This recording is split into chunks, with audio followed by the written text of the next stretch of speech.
This is Everyday Orthodox with Elisa Bielatich, a live listener call-in show where we share the stories of everyday Orthodox people as we get to know the members of the body of Christ. Join the conversation. We invite you to call in with questions at 1-855-AF-RADIO, 1-855-237-2346.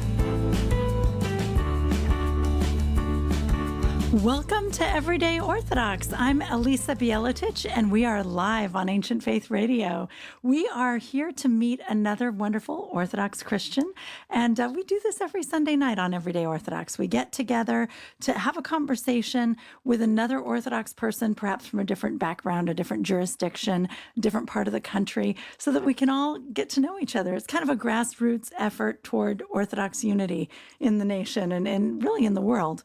So I'm so happy to have you guys here, and I'm so happy about our guest this week. I think you're really going to be very interested in this conversation. It's going to be excellent. So you're welcome to join the conversation. You can call anytime with questions at 1-855-AF-RADIO. That's 1-855-237-2346. And we have a new producer in the studios. Trudy Richter is here engineering tonight, and she'll be taking your calls. And of course, the chat room is always open. ancientfaith.com/radio/live. So you are welcome to join us. But without any further ado, I want to tell you about tonight's guest. Some of you may remember at the end of 2019 in November, we had a guest named Catherine Bocanegra. And Catherine is really neat. She's a very accomplished, lovely woman with 6 children. Now she had 5 at the time, and thank God since then, now there are 6. But Catherine kept telling me, she said, I'm not the one you want to talk to. You got to talk to my husband. Well, I'm very glad we talked to Catherine because she's lovely and she's really, really neat. But also, her husband is really cool, and I want you to meet him too. So tonight on the program, we have for you Eddie Bocanegra. Eddie, welcome to the program. Thank you, Elise. A pleasure being here. Oh, it's wonderful to have you here. I'm so excited. Our audience may not know this. If you were to Google Eddie Bocanegra, you will find all kinds of interesting talks that he's given in different circumstances. And, they're all fascinating. They're really neat. So I would recommend that any of you go to some of those. I'll put some on our Facebook page at the end of the program. But so Eddie, just as an opener, just tell me, generally, what is it that you would be going around speaking about? I know that you have a particular topic. What is it that you usually talk about? Well, Lisa, interestingly enough, the first thing that I want to just lift up is the fact that I really commend you, and I'm very, very at all, because I know what the cross that Christ has given you and what you've been able to do as well. It's a result of both the pain, suffering, but also the glory that God has been able to provide you with. And so I think of it the same way on my end, right? Like, all of us have an interesting story in our lives. I definitely have used my life journey, the cross that Christ has given me, to really shine some light to it and to really draw people closer to individuals like myself and to individuals who are often found in the margins within the work that I do. That is beautiful. And you know what? That is, thank God, that is really true, isn't it? That there is a way that, all of us have crosses. We have burdens to bear. And sometimes you get an unusually rough cross. Sometimes it's a lot to bear. But God does beautiful things with it. And I think we learn so much by suffering and being in the trenches. And I think it's really clear that you've learned so much and that you've found a way to come out into the world and to just to do beautiful work with it. Frankly, I really love the work that you do. So in a nutshell, tell our audience, how would you describe the work that you do? Well, currently I work for a large nonprofit in the state of Illinois called Heartland Alliance. It's one of the largest. It's about $180 million organization, nonprofit that works not only in the Chicagoland area, but we work across the state on policy issues, and then we work across other countries like Iraq, Colombia, and a few other areas as well. And we are a human rights organization.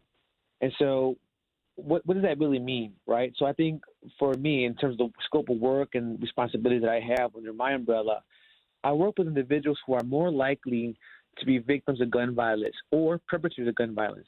And the idea is that we identify this high risk of acute need individuals and we saturate them with resources.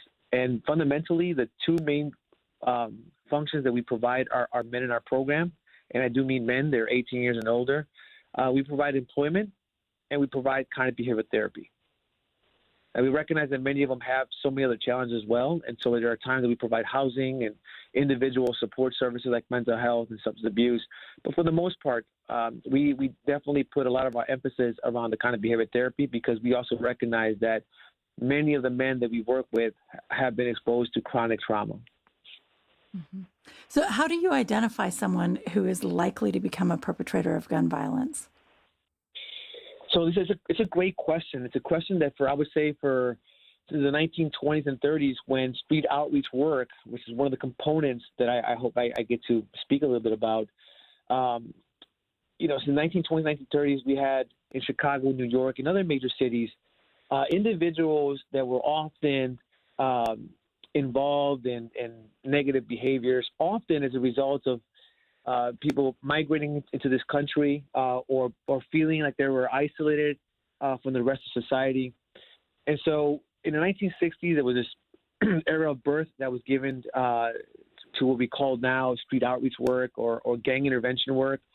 Mm-hmm. And since the 1960s to pretty much today, 60 years later, not much has really changed in the area, meaning, we know guys and women are often, hanging out in congregating in certain blocks that are often considered by us hotspots where most shootings actually happen or drug activity actually takes place, or more importantly, where there's highly concentrated poverty, right, especially in urban communities. And so the goal for us is to identify individuals who you feel have been shot or you're aware they've been shot, or individuals that are walking around with guns because they feel in order for them to be protected or feel safe in their community, they have to actually carry a gun. Mm-hmm. Now, having said that, I'll just spend 20 seconds to say this. That kind of work is still important, but it's not enough. And so what we've done on our end with Ready Chicago, which is Rapid Employment Developing Initiative, we've been able to use police data and hospital data with partnership of the University of Chicago's Crime Lab to help us use this data to inform us of who it is, according to the data that we're seeing, who are more likely to be shot or victimized. The other way is that we have a partnership with the Department of Corrections here in the state of Illinois, and we have a partnership with the Cook County Jail, one of the largest jails across the country, and we get a lot of referrals from them, particularly for individuals who have violent offenses, whether it's murder, attempt murder, or gun cases. So if an individual has a drug case, that's not necessarily who we want in our program. There's so many other resources for them. We try to really work with this acute risk populations because we also know that the research tells us that they're more likely to be shot or end up shooting somebody. Wow. That, what a brilliant, there are like 12 questions I want to ask you right now. One of them, it really strikes me what you're saying there about a person who is caught with a drug offense. We have all kinds of rehab for them. But when you deal with someone who has been shot, who has shot someone else, are there a lot of resources to address trauma? How does that work? I feel like if someone goes to jail on a drug offense, odds are at some point they're going to be offered rehab, right? Do we offer therapy to people who are involved in gun violence? Lisa, you're lifting up a very critical question right now. And it's a question that across the nation right now we're scratching our head and grappling with.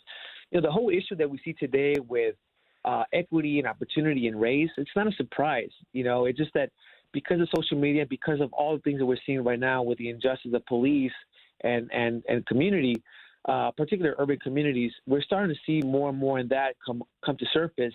And as you're looking and studying those behaviors, you're realizing too, like where are these typical incidents are actually happening, right? What kind of backgrounds, what kind of individuals really are meeting this kind of profile?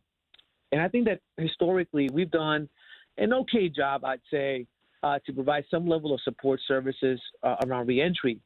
But the truth is, when you think about the 1970s and 1980s, when we had the war on drugs, for example, and we saw increase of those who are being incarcerated pretty much double since then, since the 1980s, there's massive individuals who are now recently being released, and the demand far exceeds the resources that we currently have. Now, why do I say that? Well, because it's also not fair to treat everybody the same way. if somebody was diagnosed with a stage 1 cancer, you would treat them very differently than you would somebody who has a stage 3 cancer, for example. And of course, depending on what kind of cancer it really is as well, right? So when we think about Radio Chicago, we think about individuals who typically, I would say, because my father-in-law is a surgeon, I think about them as somebody who has been diagnosed with a stage 3 colon cancer, which means typically they have about a 40% chance of beating that. But very similar to the medical professional field, we don't just simply, look over them and say, hey, the chances of them beating it, it's only 40%. We should probably focus on that person who has stage 1 cancer.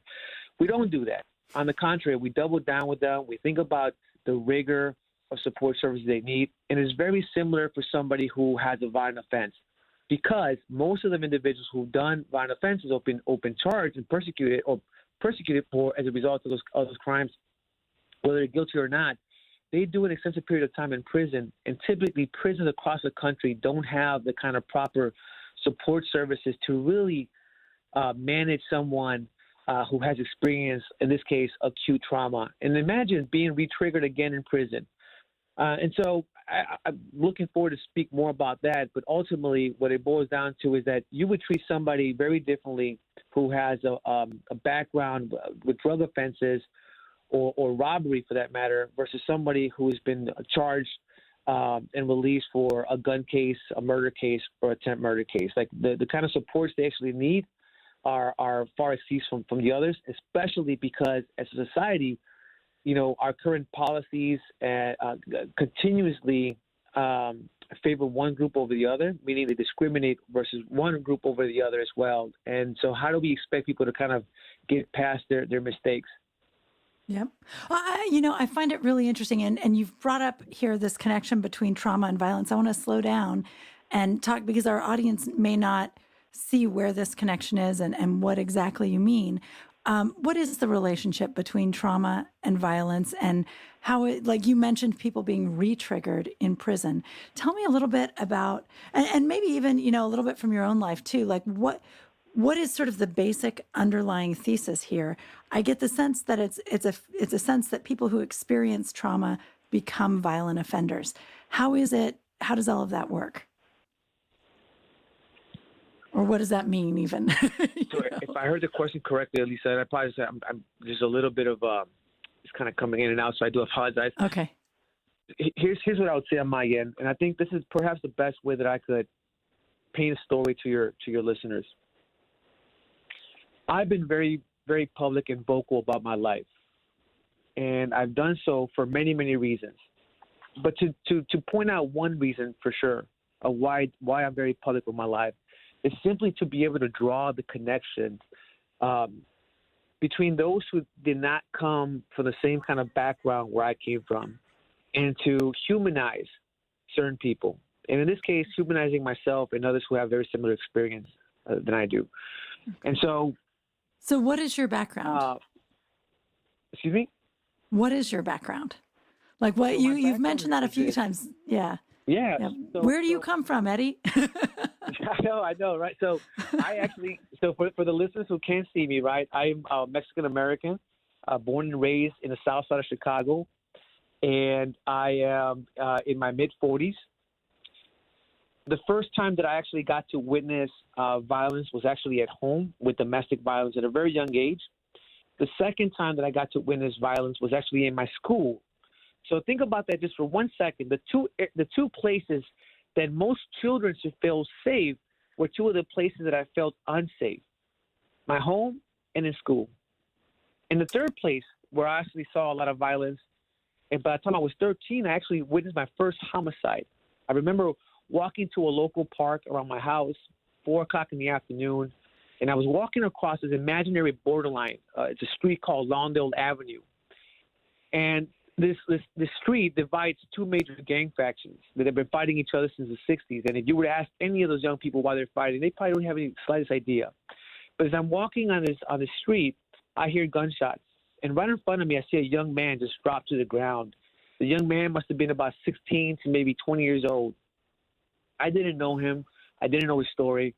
But that incident right there that incident, coupled by what I just shared with you just a minute ago, really drew me to make some tough decisions in my life at 13, moving on 14 years old, which was I got involved in a local street gang as a result of that. Because, like most gangs or gang members, they typically join gangs at a young age. You don't see 20, 30-year-old guys being recruited. They're recruited young because often for the sake of acceptance, often because they are trying to flee their homes because of what's happening at home.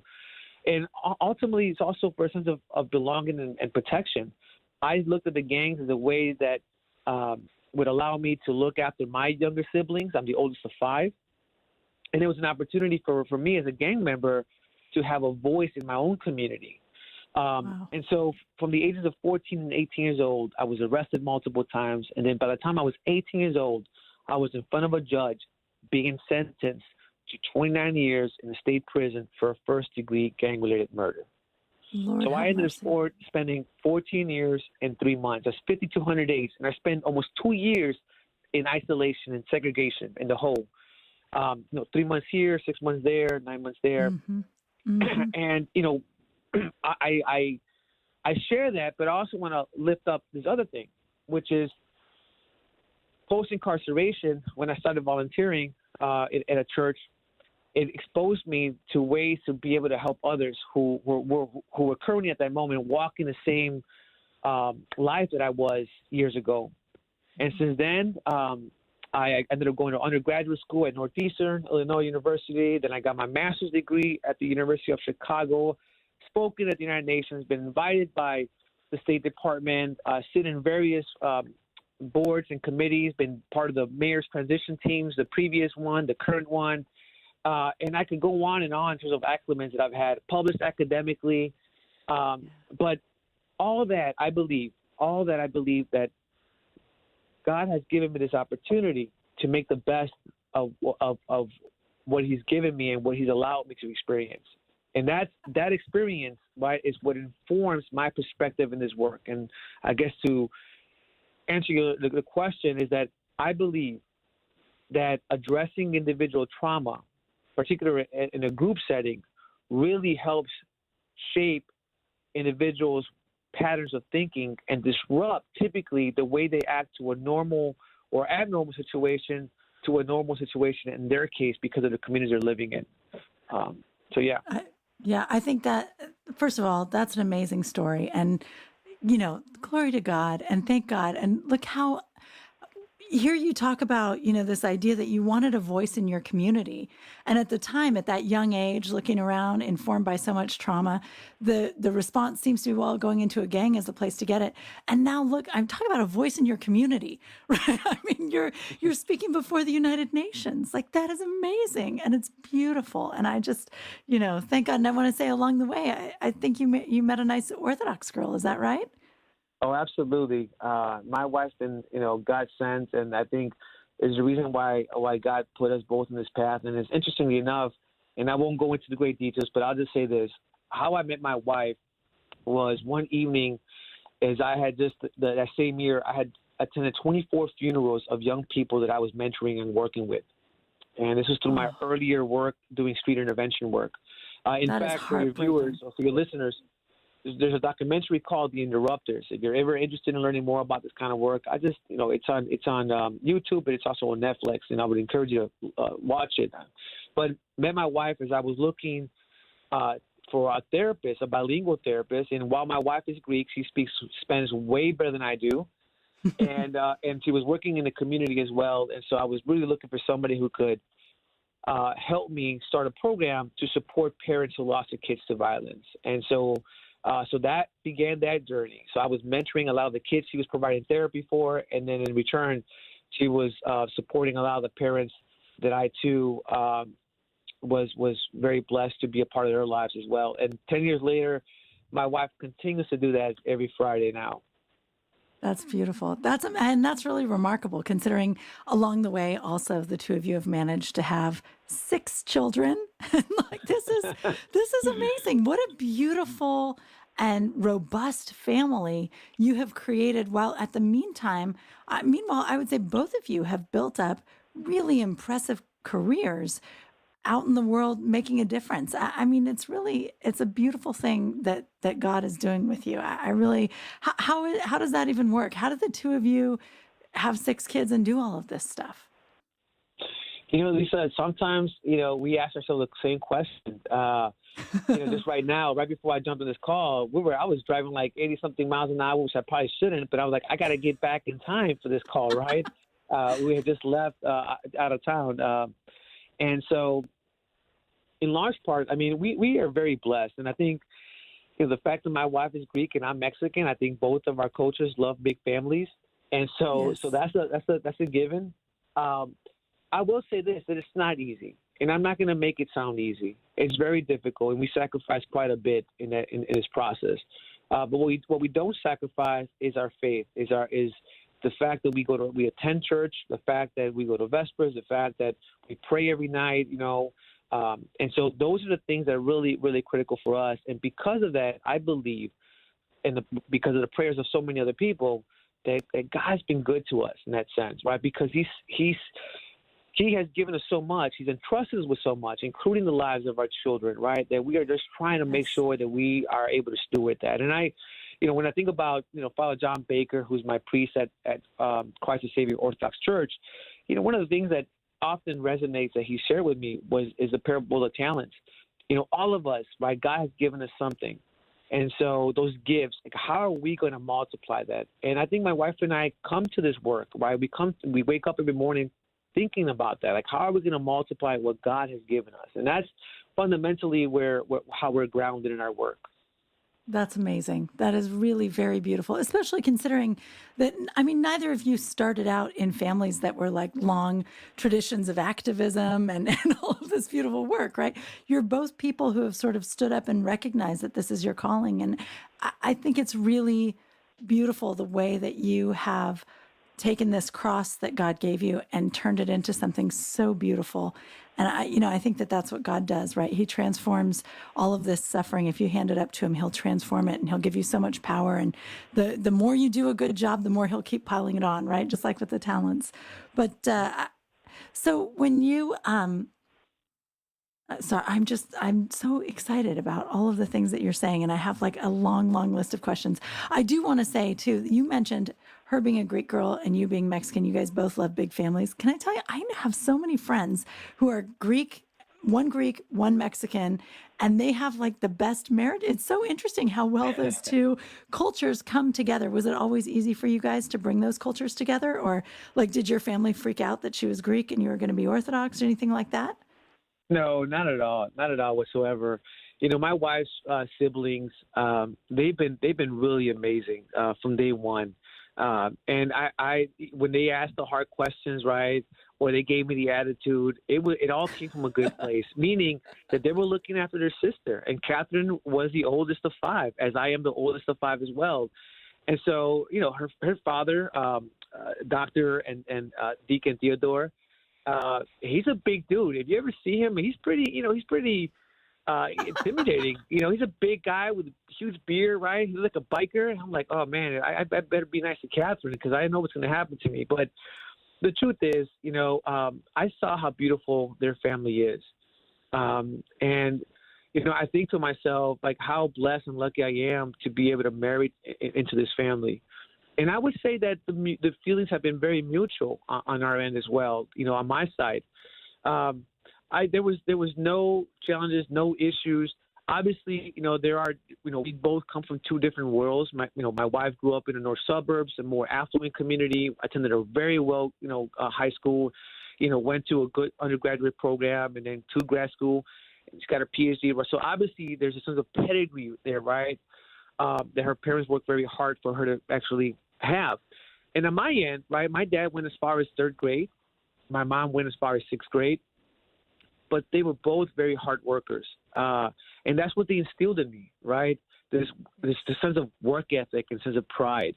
And I think it's because of that, despite of their challenges and shortcomings, they actually did the best they could with what they had. And that's why it's through those examples that I think about, how can my wife and I take the best from these 2 worlds, these 2 families, right? And as we are building and developing our family, how do we bring that into place? And again, just to remind people, it's when you put Christ at center of everything that you do, right? And I'm reminded quite a bit by my own priest. Sometimes, I'll go, rogue on things, but he reminds me of that, and so that's really, really important, to be quite honest with you. Now, have you always been Christian, or did you? I assume you're Mexican. Were you Catholic? Like, were you always religious? Have you always put Christ at the center of your life? How has that journey been for you? I have. Since a very young age. I was just sharing with a good friend of mine the other day. I remember being as young as 5, maybe, and my mother, folding my hands and praying every night. So I remember that my uncle, Trinidad Nunez, who was a pastor for many years, I attended his church. And so I've always felt this sense of connection to God and Christ, and just thinking about, the meaning behind that.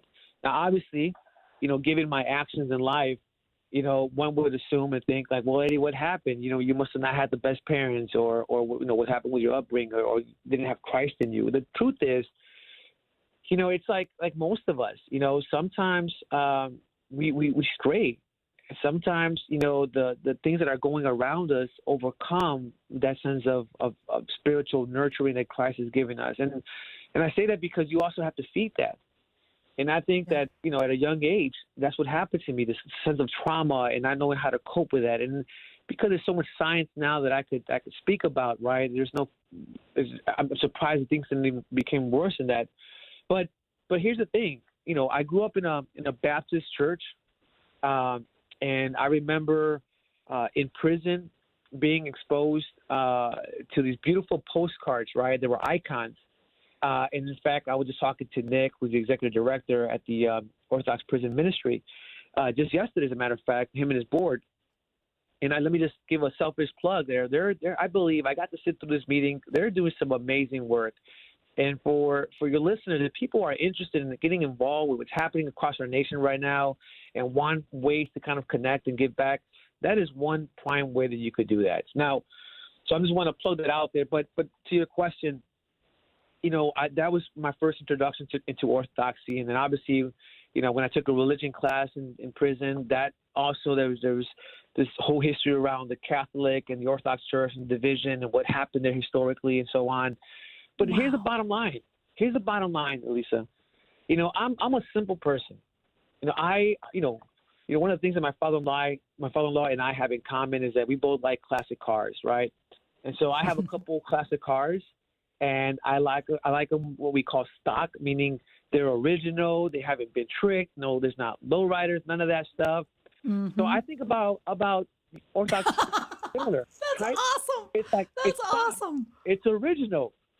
Yes. So it fits my personality and it fits the way that I look at things. Now, realistically and truthfully, there's a lot there. And often when people ask me that question, Elisa, you'll be surprised with this. People, when they ask me that question, typically, I think the response they often are looking for is like, yeah, I walked into an Orthodox church and I just saw this beautiful lights coming through the glass windows, and I saw, the fragrance and like this moment, right? And all of a sudden, like that's what did it. And no, that's not what did it for me. That's far the contrary of that. What did it for me was the fact that I saw how my wife also her love towards Christ, and that drew me there. But what also drew me was the fact that it was based on truth, right? It was based on 2,000 years of practice. And that to me, right, means a lot. And it meant a lot to know more about the people who have been involved, the people who built the church, all of our saints, right? And so I think about the examples of individuals who have sacrificed so much that often we forget what they sacrificed, and we forget, how they were living during that time of persecution. And so I think about that. And again, I'm tying it back to what's happening in our current state, right? Right. Because there's something to be said there. Because often we pass judgment. Often we look around and we sit on the sidelines. And yet we have all these beautiful saints, all these amazing icons in our rooms, in our living rooms, in our kitchens, in our bedrooms, in our church, and we forget. We forget where they're from. We forget what they sacrificed. We forget how they were involved and how they honored Christ. We forget that, at least some. We do. We absolutely do. I think you brought up the Orthodox Christian Prison Ministry, and I do want to alert our listeners. I put the website up online. It's theocpm.org. It really is an amazing, amazing group. And it's so important, I think, to reach out to people while they're in prison. My dad was in prison for a while. And when he was there, that's when he found Christ. My brother was in prison, and he was actually in isolation. And he was delivered a book. Guess what book? Father Arseni. And I saw that and I thought, well, that can't be anybody but OCPM. Yep. Who else picks up Father Arseni and sends it? And there was a time when I talked to my brother and I said, man, you've really turned things around. What is it that, what happened? What changed things? And he was like, there was this book I read. I think it was one of your guys. You're like the Russians, right? And I was like, yeah, I'm like the Russians. But it's like, God. It's a beautiful thing. Orthodox Christian Prison Ministry reaching in there. I think it's so neat that you found orthodoxy in prison. I think, that there are so many different places where we might connect with people, but prison, as you said, if you really want to help out and make a change today, that's a really great point of contact, because prisoners are people who are, likely to be involved in trauma and violence and all of these things, right? That's where they are. That's what they've been doing. And so to be able to reach it there, did you come out of prison just totally changed and ready to just go get your graduate degrees and go for it? Were you studying in prison? Is that what was going on? I'm just curious, when you came out, where were you in your headspace? Well, here's what I want to lift up. Most people, why they go back to prison? Typically, it's a combination of two or three things. Typically, there's no lack of support when they come home. There's no family members really receiving them, and then when they are, they're struggling just as much as they were even when the individual went to prison. The second reason is that society has already outcasted them. So think about what it was like 2,000 plus years ago when Christ was walking the earth, and so many people that he healed who had leprosy. Well, having a felony conviction, as I'm sure, Lisa, you could speak to this, given the fact you talked about your dad and your brother. And thanks for sharing that. It means a lot to me, to be quite honest with you. So thanks for sharing that. And I hope they both are doing very well. And I think to myself, having a background, having a felony, it is very similar to having leprosy, because yes, you get discriminated from jobs. You get discriminated when you're trying to get an apartment or a house. You get discriminated from certain places, and sometimes family discriminates, because of that. They don't trust you. There's so much, but then the other part is the trauma that's associated to that too. Going to prison, being separated from your family, from the people that you love, from the community you grew up in. That is traumatic for an individual, regardless if the place that you just left was in chaos too. And so it's not like you go to prison and you get better. And so that's the thing for me. When I went to prison, I recognized, because of my faith in God, right? I recognized what I had just done. I took a young man's life. I was 18 years old, and the young man who I shot and killed was 18 years old. His name was William. And I think about, he came from a single parent home. He was a kid. He was white, from the north side of Chicago, and that day just happened to find himself with this particular group of guys that he probably shouldn't have been around. And because of one of my friends being shot and being paralyzed just weeks prior, I went back and we chatted and tried to inflict the same pain. I never intended for William to die. I intended for William to suffer the same way that my friend Ricardo, who was in a wheelchair, was suffering. And I guess to answer your question, right, for me, it was the fact that there was a sense of wanting atonement, wanting redemption, wanting to figure out a way, how do I honor William? How do I honor his family? How do I honor my family who did not raise me this way as well? And so I went to school. I took the advantage of all the education programs that we have there, which, by the way, they're not many. My family who was in the military, my brothers, my sisters, they were all, highly decorated veterans. They would send me books. They would send me notes. They would send me, my cousins would do the same. So I had family to feed me information, right? Mm-hmm. So when I came home, I paroled to my cousin's house. My whole family now, they live in Texas. They've been living there for 25 plus years. I decided I'm not going to go down there because Texas is super conservative. And especially with my family staying, I'm like, hey, they're going to just like put me to the side and just like say, screw this guy. And so I decided to stay here with my cousin who was a registered nurse. And I lived with him for about 11 months until I bought my first home. And I bought my first home because my brother allowed me to use his credit and his name. And I was able to make those payments. And then for 3 years, I worked pretty much 2 jobs, went to school, and I tattooed on Friday and Saturday nights. And that's how I was able to kind of get myself out of this hole. Now, for listeners, right, they might think, well, Eddie, you did it. You picked yourself up from your bootstraps, right? The truth is, Elisa, that I at least had some bootstraps that my family gave me. Most of the men that I was incarcerated and most of the men that I continue to write and that I work right now for, they don't have bootstraps. So this mentality that sometimes, well, Eddie, you did it. My brother did it or my cousin did it. That's not necessarily the case for everybody. And in fact, those are exceptions to the rule. I mean, here I am. I manage a $17 million program, one of the largest anti-violence programs in the country. And my story, what I manage today, is not the norm. I am the exception. Yeah. And as an Orthodox Christian, I believe that it is in my fight to create pathways for others to have the same opportunities, same level of access that I have. In fact, I want for them to have more because I also know what it's like to be discriminated from employment because that happened to me. Yes. So, yeah. Yeah, I think, it is so easy for people to say, oh, well, this one exception, you've lifted yourself up. You're doing great. I love how you put that there are some people who don't even have bootstraps to pull up by. And I think it's really, in the limited amount of work I've done with the homeless community in Austin, which is very limited, the one thing that just comes out again and again is it's a lack of family. Right? You know what? I'll never be homeless. I have aunts and uncles. I have cousins. I have people. And if I ever were to lose my home, there's someone I could go stay with. And that's not true for everybody. And not everybody has a family who's going to co-sign a loan or going to vouch for them and get their friend to hire him or whatever. You have to have that network. And sometimes the church can be that network for you. Like it doesn't have to be your natural family. Sometimes it can be your friends. And you can see where kids who don't have that would head toward a gang or to some other organization to get that.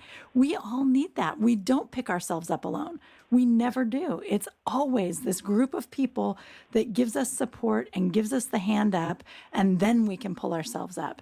And it's just, it cannot be done alone. And maybe every once in a while it is, but it's, that's not the norm. That's not the rule. And it's too much to expect from people, I think, really. But no, it is. It is. And I actually want to do a follow-up comment to what you just stated right now because you sparked the thought. I hope you're okay if I share a few thoughts. Of course. Something that you said is very powerful and moving for me right now, which is the sense of like proximity, right? So you mentioned about the church, for example, right? That the church could be your family. But, I'm going to talk to you and I'm going to be very honest and to your audience, right? Mm-hmm. When I, for the lack of word, right, when I was shopping around for what church I wanted to really attend within the Orthodox Church, beautiful churches, all of them were amazing. But I would walk inside and right away it felt like very ethnic, often like an ethnic club. They were either Russian, Serbian, Greek, and all in between. And when I would walk up there or walk to a monastery, into the monastery, I would look around and I'm like, nobody looks like me. Everybody's like European descent, right? And I would ask myself, like, well, my wife and I, we had many, many conversations around this. And I would ask, like, hey, Catherine, I don't see anybody black here. I don't see any Hispanics here. I don't see any Asians here. Like, I mean, I hate to say this, but does the Orthodox Church discriminate? And she was, no, we don't, Eddie. And in fact, in Africa and in all these other places, right, like there's, Ethiopians, and then she was educating and informing me. But it still felt, right, and I'm not saying that I was never well received. I was very well received. but it still felt like, what's this guy doing right here? Like, this is not a Catholic church, right? And so I say that to say this. Again, I want to bring it back to what's happening today. I want to bring it back to, the sense of proximity, right, about building family within the church. Because where I grew up at, in the 1940s and 50s, it was a European community. The community was known as Little Village. In the late 60s and early 70s, migration started happening. So a lot of the Hispanics that came from one community were now migrating west.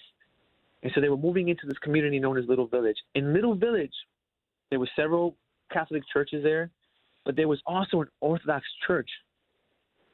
And just like for those who might not know, the sense of like white flight, right? That blacks or Hispanics move into a community and they just like, hey, property's going to go down, right? I don't want my family around them. We're scared. We don't know them. We heard so much, and they just leave. But the same thing happened to the Orthodox Church there. And now that Orthodox Church, which is on 2800 South Central Park here in Chicago, is a Buddhist monk, temple. Really? Think about that for just a minute. Think about it for a minute. This was a place of worship for Orthodox Christians to walk in and just see this beautiful iconography in there. And now it's occupied by monks as a temple. And there are several examples that I could give you here in Chicago and in other cities where, as opposed to, putting our heels down and say, hey, the community is changing. That means that we have to figure out what's our strategy, right? So that people see the Orthodox in us. So they see how as Christians we live and honor Christ. But we didn't do that. We picked up and left. And if you think about just here in Chicago as well, most of our parishes, they're not community parishes. People come from other suburbs into that parish. And so for your listeners, think about what that really means as a Christian. What does that really mean for that community and how we're building access and how we're trying to really build a bridge between us and others who don't look like us? And I mean people who are black, people who are brown. Because at the end of the day, 10 years ago, 12 years ago, I would have simply thought that the Orthodox Church is nothing but white people and nothing but Europeans. But it's not the case. There's great examples across the country where that's not the case. But those are far in between. And I think what I'm trying to convey here, right, what I'm trying to really articulate here is that as a Orthodox Christians that we are, and as much pride, right, that we take that we are the oldest church, right, that we are the church, we need to embody that. And we need to be able to share that with others. And that means that we have to figure out how do we create and build these bridges so that people who don't necessarily look like us are exposed and introduced to the Orthodox community and to our church. Because that's the other way. And that's perhaps one of the very few ways that I see us, being able to sustain our churches in these communities that we're leaving. And it's also another way to really create more diversity, unless there are certain priests or certain congregations, certain parishes that don't want that. Yep. Well, and the truth is that's kind of what it feels like sometimes, right? I've visited parishes in Chicago, Baltimore, different places where they, like you say, it used to be a Greek neighborhood or it used to be a Serbian neighborhood or something, right? And then as the Greeks sort of came up and they got education, they got some more money, they move out to the suburbs. Same thing with the Serbian community, the Russian community. Those churches that are still sitting there in the inner city, that community now is Cambodian or it's Mexican or it's something, right? Puerto Rican, something. Yeah. God put you in that place. God put you there for a reason. And he allowed that community to no longer be Greek for a reason. And you're there to speak to those people there. And sometimes you see churches that do it, but a lot of us don't. A lot of times we put up a big fence around our parking lot and we drive in and we park and we try not to look around, and we get back in our cars and leave. And, it's a shame. It really is. It really is a shame because I think it's not even just those communities need you. It's like God already put you in that community. God gave you a bunch of Greek people to pay for that church or a bunch of Serbs to pay for those icons. And now you've got a new community around you and this is your outreach. And we fail it. We fail it very often. Not always, not always, but sometimes we do fail it. And so I appreciate you talking about that, because I think that that really is an important thing for all of us to think about, because many of us are going to church right now in churches our grandparents built, and the community has changed around it, and now you live half an hour away but you still drive in because your mom was baptized there. Look around, who's outside that fence, right? Like, how do you invite them in? How do you reach out? How do you talk to people? How do you do that, right? Like, I mean, honestly, let's say like you're in a church in Chicago. I'm not going to say the name. I'm thinking of a very specific church. This church used to be in a Greek neighborhood. The Greeks all moved away. It is now, I want to say Asian. It's mostly Cambodian. And they've got a big fence, right, around the parking lot. Like, what could they do as a parish today that would change it, you think? Oh, no. I think I might have just lost Eddie, and maybe even lost the Ancient Faith studio. And so, I just want to let you know that as we're thinking about that, I think there are all sorts of things you can do. You can open up a food bank, of course, something like that. But it really strikes me, my parish, we experienced our consecration not too long ago. And when we did, I was thinking about, what can we do to celebrate with the community? What can we do that really celebrates, like, hey, Austin, it's different for you that Transfiguration is here? Because this is the question, right? If your parish disappeared today, would your city notice? Would they even notice? So, and I was thinking about that. Would Austin notice if Transfiguration disappeared? And one of our ideas was actually to have a big luncheon out on the street, and make some brisket, make some Greek food, and have a big party on the street. Eddie, are you back? I think you're back now. Yes, I am. Yes, I am. Ah, thank God. Thank God. Man, We're just. I was able to hear you, but I don't think you were able to hear me. So I was able to hear everything you said. Oh, good. Okay. Just sort of thinking about ideas, to reach out. Like, what is your advice for that? If you are a parish that is, you just have you have a parking lot with a big fence, and you're just trying to protect yourself from what you perceive to be a dangerous neighborhood around you. What should those parishes do? How do they change that? How do they change that energy? Let me tie one thought with your question, right? And so bear with me for just 1 second. So I have a really good friend of mine. His name is Alec Weisendanger. He's in New York now. He was a community organizer. He was one of the best here in Chicago. And what he did was organize congregations of all denominations, so on specific issues. But he recently published a book that I highly recommend people to read, and it's called Seeds of Justice. So anybody who's interested in what's going on right now, or how to get your church involved in these kind of issues, or how to bridge with the community, right? I would really encourage you to read this book. And so one of the things that I took away from Alice's book, and I'm going to paraphrase, but let's just say that we have Holy Cross Orthodox Church, and it's right in the neighborhood, and there's a little river right behind it, and you start seeing these babies coming down the river, and as good Orthodox Christians that we are, we jump in the water and we start pulling these babies out, and we realize that okay, now that we pulled them out, we saved their lives, we're thankful, and we're like, okay, this is good, but now how do we put them up for adoption? How do we care for them? And so we right away we say, okay, well, we're gonna start an organization, right, or a program, a ministry to support that cause. And so we do that. We're able to place them. But then we start saying, well, these kids are going to need clothes. These kids are going to need education. And so for each one of these needs that we see, right, we create these ministries. And so to me, right, and to what Alex highlights in his book, it's like those are acts of mercy that we do. Because at some point, we do so much of that we start scratching our head and asking ourselves, well, wait a minute, why do those babies still keep coming down the river? Yeah. And so that approach, right, that approach of like, let's go see what's up in the hill and what's causing for these babies to come down. And we started realizing what are those causes?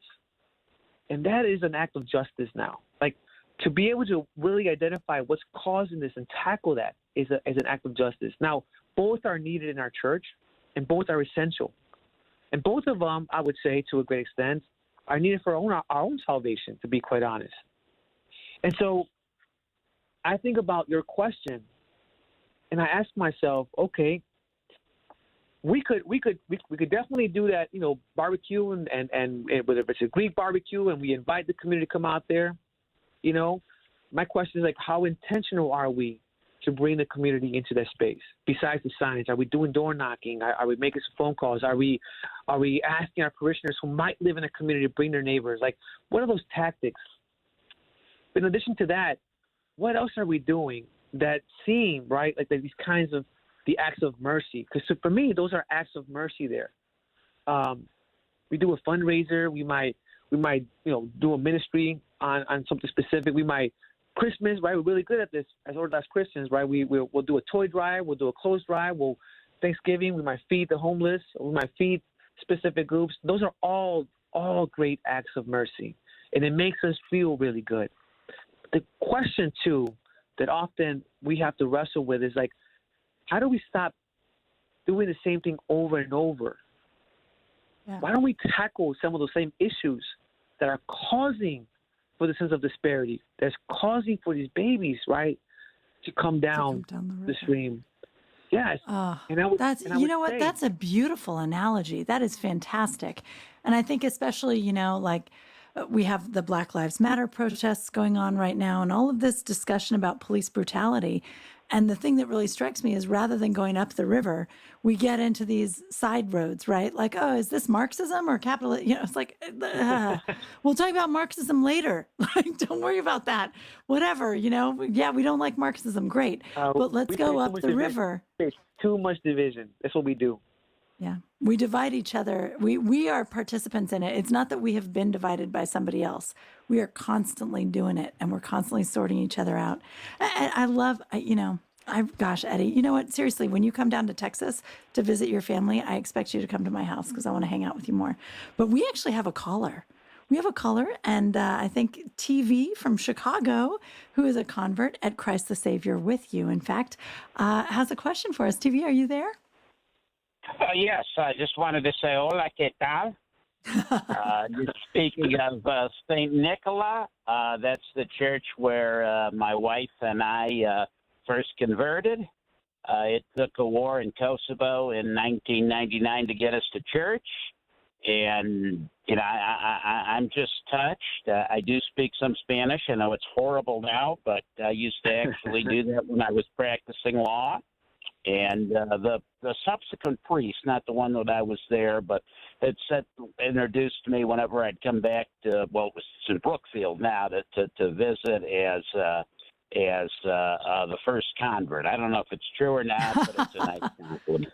That is excellent. I am not in Chicago anymore. I live in an RV and travel, and Elisa's going to get to me sometime, but she's finding so many interesting people. I know you're actually on the list, TV. TV and I know each other online. You are on the list, I tell you. But so many interesting guests. I'm just impressed. I know it, right? I've been flooded with fantastic people. Do you have a question for this fantastic person? No. I just wanted to say hello to him, and to me the ethnic thing just really resonates. I'm sorry they had to move to Brookfield, but it is what it is. Yeah. And I live just a mile away from the other parish, the one in Brookfield now. I actually live in LaGrange Park, so I live not far from there now. There you go. Yeah, well, I lived in Chicago a good chunk of my life before we bought an RV and hit the road, so I know about LaGrange Park too. Excellent. Well, good deal. Well, thank you, TV. Thank you for calling in and reminding me to bump you up higher on the list. I promise, because I do want to hear about your RV travels. Whenever you get a chance. You are on the list for sure. All right. Well, thank you for calling in. That's beautiful. Thank you for calling in, TV. And truly, Eddie, I think it is so important, as TV brought up, that ethnic component of our churches. In some ways, it's really beautiful, but we really have to make sure that we act. I guess the question is, do we really want people who are diverse? Do we really want a diverse community? We need to search our hearts a little bit because, as you were saying, what is it? What is your strategy? What are we doing to try to bring people in? Are we knocking on doors?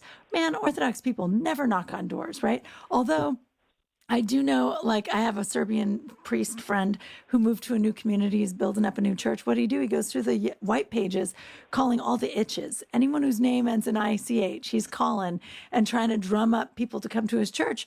Why do we stop at the itches? How about we call everybody else? And, but I think what's really interesting about that is, like, if it were, I want to build a new building, and the only way I could possibly fund it is to go knock on doors and look for people, we'd do it, because that motivates us. And we need to stop and think about, like, what really is our motivation? How much do we want to reach out to the communities around us? And we have one last quick call. Oh, this actually is a great call. Gia from Detroit. Welcome, Gia. Hi, thank you for taking my call. Well, thank you for coming on. Yeah, what do you have? I think you have a great question for Eddie. Let's hear it.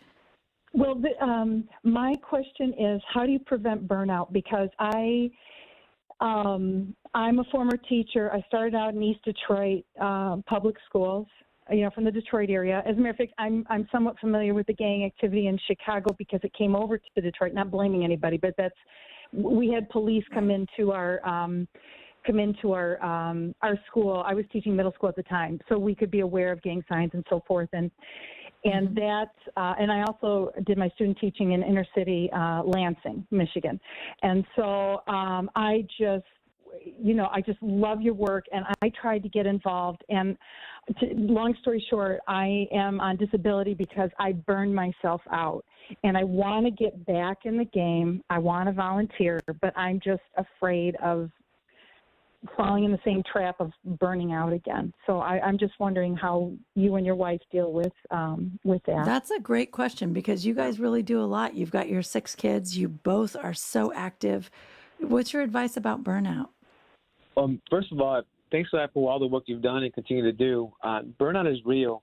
I know on my end, when I'm getting burned out, I become very cynical, even with the people that I'm serving. And then my wife reminds me, she's a therapist, she reminds me of that. She reminds me about being more prayerful. My priest tells me that all the time. He's like, Eddie, you don't look good. And so I would say a couple of things, that burnout is real. Secondly, and perhaps very importantly, is like you need to have a spiritual life. You need that, right? And you also have to have a balance. Like my wife tells me, and my father John Baker tells me all the time, like, Eddie, you're not Christ. So even Christ went out to the wilderness to pray. Truly, like he's in there healing everyone all the time, but even he role modeled rest sometimes and prayer. Great point, Elisa. Great point, because you're right. Like we need to find that balance, right? And like I said earlier, like each one of us has our own cross to bear, and Christ knows how heavy that cross is. He knows your cross, and I think it's really important for us that we do, we practice, whether it's our spiritual, exercises, or whether it's that family, or whether it's just like that spending some time alone and thinking. All those things are very important. But what's also equally important in that space too is that we continue to do something, right? Like let's not sit on the sidelines. Let's find ways to get in. And what I tell my staff all the time, like run the ball, because there's going to be a time where you're not going to be able to do so, or you might be in front of God one day and say, He's going to ask you, hey, Elisa, Eddie, we passed you the ball. What you do with it? So I think there's a need for that too, but there is a need of discipline so that you don't get burned out as well. And like I said, like I experienced this quite a bit. This within Memorial Day weekend and the 4th of July weekend, I lost 5 of my men in my program. 5 of our guys I lost to gun violence. And Lisa, I wanted to share this to your audience, right, as well. When I talk about the men that I serve, these are men that are 18 years and older that have between 17 and 18 arrests on average. They have 4 or 5 felony arrests. 60% of my men have done prison time. 60% of my men have children. So think about how we can stop the cycle of violence there. But here's the other thing. That 80% of my participants, according to police and hospital data, this is not self-reporting, this is police and hospital data, 80% of my men have been victims of either a shooting, a stabbing, or an assault. And over 200 of the men that I've served have been victims of gun violence. Over 200 of my men that in my program have been victims of gun violence. And by program, I don't mean that we just, pass a box or a bag of food. These are men that are with us throughout the week for the job in the CBT. And so there's something to be thinking about there too, because the burnout rate is pretty high in this field as it is in teachers. Yes. Yeah. Absolutely. It is. And it's important work. So you can't afford to burn out. So you have to pace yourself. You have to pray. You have to have that spiritual life. I think that's beautiful. And Gia, thank you for calling in. And I want to thank our audience for joining us tonight. And Eddie, frankly, I'd like to ask you, Eddie, to come back on another time. I think we could talk more and more about this topic. It is so important that we as Orthodox Christians look at the world around us and try to figure out what kind of therapy we can offer, because Christ established this spiritual hospital here. Eddie, thank you so much. Thank you so much for joining us. It has been absolutely a delight. Thank you, Elizabeth. Thank you so much, and I appreciate it, and I appreciate another opportunity. And I would just simply say to your audience, don't get discouraged, don't create division, get involved, find ways to get involved, and you could always reach me at ebocanegra@heartandalliance.org. Excellent. And I've got a bunch of links on the Facebook page to find all the stuff Eddie's doing. Thank you, Eddie. Thank you so much. Thank you. And thank you again for listening. And up next on Ancient Faith Radio, we have Father Evan Armatas. Father Evan, you ready to go?